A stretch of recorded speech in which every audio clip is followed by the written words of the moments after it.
Assalamualaikum Sobat Football United. Seperti biasa setelah pertandingan ada rating pemain.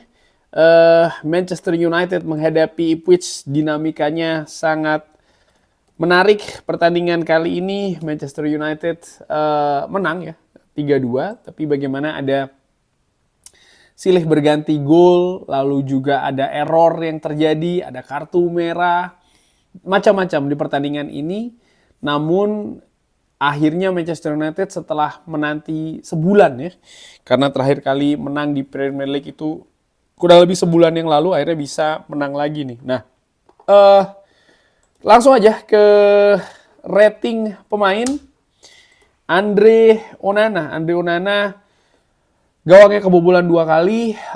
Di pertandingan tadi dia melakukan satu save. Tidak begitu banyak penyelamatan yang dilakukan oleh Andre Onana karena menurut gue lini belakang Manchester United ini sangat solid ya. Tapi bagaimana 2 gol yang tercipta ini juga ada peran dari Andre Onana. Seperti yang gue katakan di review, ada 2 gol, 2 keterlibatan Andre Onana, dan gue lebih melihat ke gol kedua. Bagaimana ada crossing yang terjadi. Memang tidak ada pemain belakang dari Manchester United yang berhasil menghalau crossing tersebut, tapi ada keterlambatan dari Andre Onana untuk menghalau. Jadi sisi refleks penyelamatannya tidak bagus di proses gol kedua itu, sehingga akhirnya ya gawang Manchester United jebol untuk kedua kali. Tapi di gol pertama menurut gua ya ada andil dari Andre Onana, tapi andil dari Patrick Dorgu menurut gua lebih besar.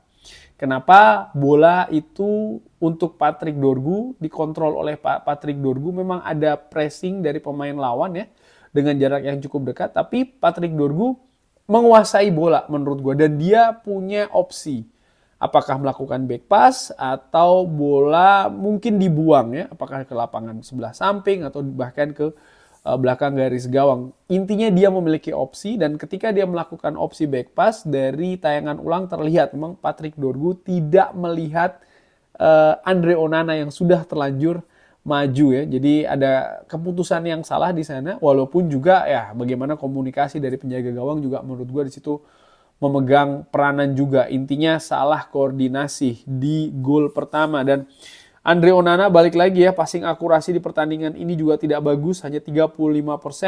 Long ball 20 percobaan, hanya 4 yang berhasil didaratkan ya.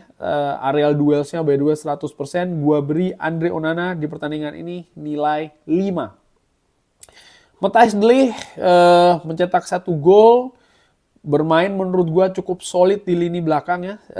90 menit ada 2 clearance, 1 interception, 2 tackling yang dilakukan, ground duels 4 dilakukan, 3 berhasil dimenangkan, long balls 4 dilakukan, 2 berhasil, 95% passing akurasi dari Matthijs de Ligt. Secara total gue beri dia nilai 8. Harry Maguire mencetak gol kemenangan luar biasa ya.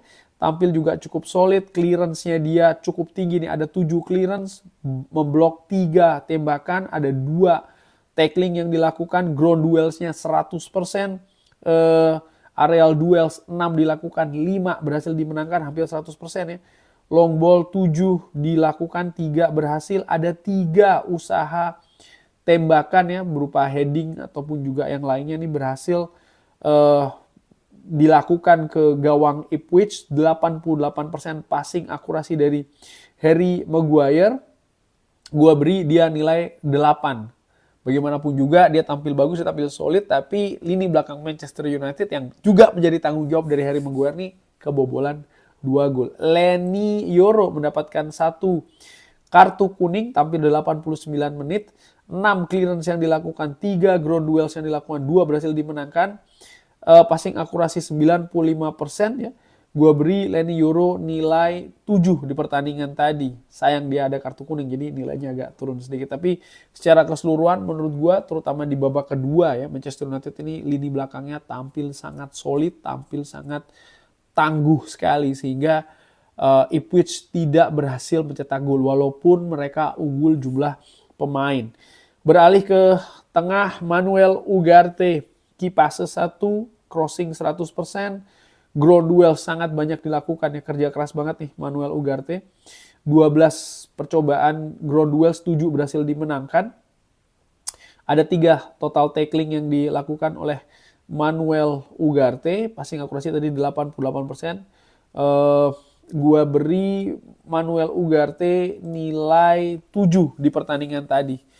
Sangat bekerja keras Manuel Ugarte, tapi gue menilai juga ada beberapa situasi terutama ketika dia memegang bola sebagai pemain tengah, distribusi bolanya kurang lancar ya. Tadi passing akurasinya gue berharap bisa lebih sih ya dari angka 88% dan key passes juga ada 1. Tidak ada shot on goal yang dilakukan oleh Manuel Ugarte di pertandingan kali ini.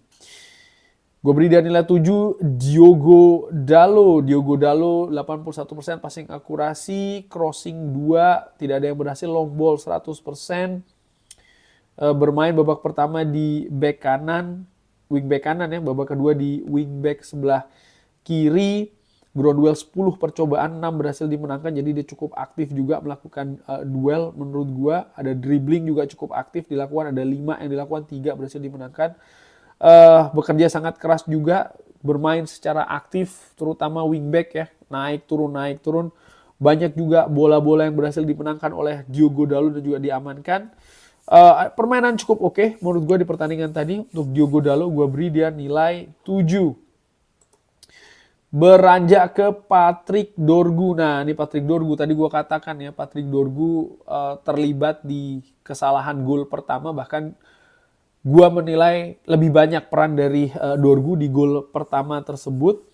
Dan dia mendapatkan kartu merah. Kartu merah yang menurut gue juga menunjukkan bagaimana memang pengalaman ya dari Patrick Dorgu ini yang berbicara. Dimana dia memang masih sangat tipis sekali, dangkal sekali pengalamannya.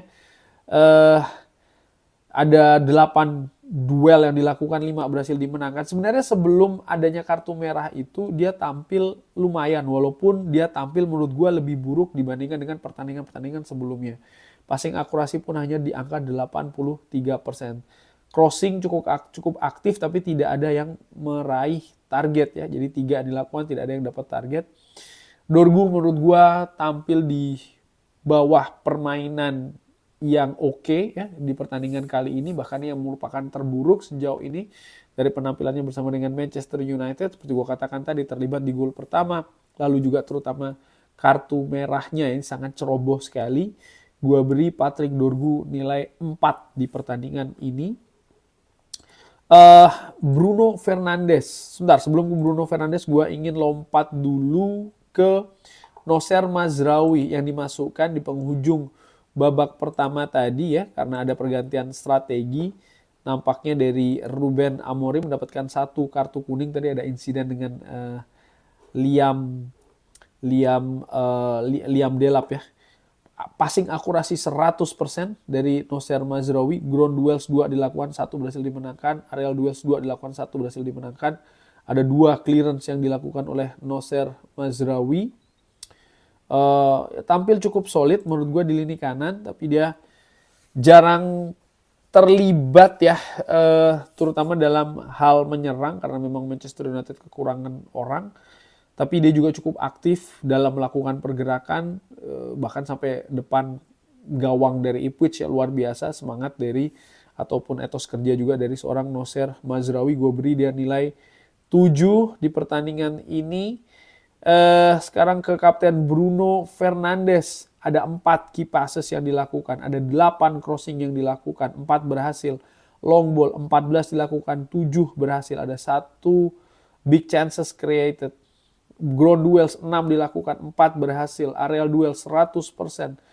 Gua menilai Bruno Fernandes tampil fantastis di pertandingan tadi. Daya jelajahnya betul-betul sangat luas. Dia ada di mana-mana, dia sprint mengejar bola, dia juga mendistribusikan bola, dia terlibat dalam, menurut gue dalam 3 gol dari Manchester United di pertandingan ini. Inspirasi betul Bruno Fernandes di pertandingan tadi, fantastis. Gue beri dia nilai 9, sekaligus juga ini sebagai man of the match ya. Alejandro Garnacho sebenarnya tampil bagus selama 45 menit, menurut gue dia tampil mengancam. Memang ada beberapa hal yang mungkin salah keputusan dari Alejandro Garnacho di pertandingan tadi ya, ditarik karena memang ada pergantian strategi menurut gue. Dengan tampil 10 pemain, gue beri dia nilai 7. Alejandro Garnacho, ada 1 key passes yang dilakukan, ground duels 4 dilakukan, cukup aktif juga ya.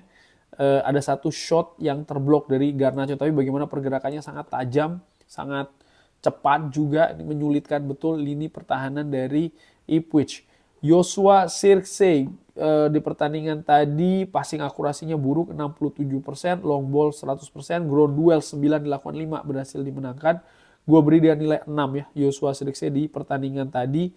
Tampil dengan situasi yang berbeda ketika masih lengkap, 11 pemain dia tampil sebagai gelandang serang, tapi setelahnya, bahkan setelah ditariknya Rasmus Højlund, dia lebih banyak didorong ke depan dan dia tidak cukup sering nih mengamankan bola ya, lebih sering lepas, sehingga gue beri dia nilai 6. Rasmus Højlund juga gue beri dia nilai 6, bahkan sebenarnya bisa 7. Diberikan menit bermain sampai dengan 67, 100% passing akurasi, ground duel cukup aktif dilakukan 4 ya, tapi tidak ada yang berhasil dimenangkan. Tidak ada ancaman berupa shots di pertandingan tadi dari Rasmus Højlund, sehingga gue beri dia nilai 6. Bukan pertandingan yang oke bagi Rasmus Højlund, walaupun dari sisi kinerja dia bagus, tapi sebagai seorang penyerang gue harapkan dia lebih mengancam, dan tadi di pertandingan tersebut kurang ya dari Rasmus Højlund. Selain Nocer Mazraoui, ada 1 pemain lagi yang akan gue beri rating ya, yaitu adalah Casemiro. Di pertandingan tadi passing akurasi 83%, long ball 100%, ground duel 100% juga ya.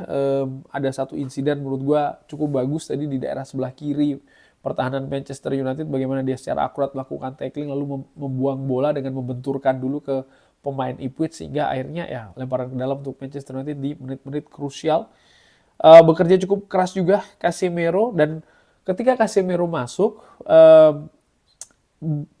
Ruben Amorim tetap memainkan Bruno Fernandes dengan Ugarte, sehingga ada 3 gelandang tengah di sana, dan ini nampaknya lebih nyaman ya bagi Casemiro, walaupun sekali lagi Manchester United ketinggalan dalam jumlah pemain, tapi area yang harus di cover oleh Casemiro ini lebih kecil dan dia bisa tampil lebih bagus di sana.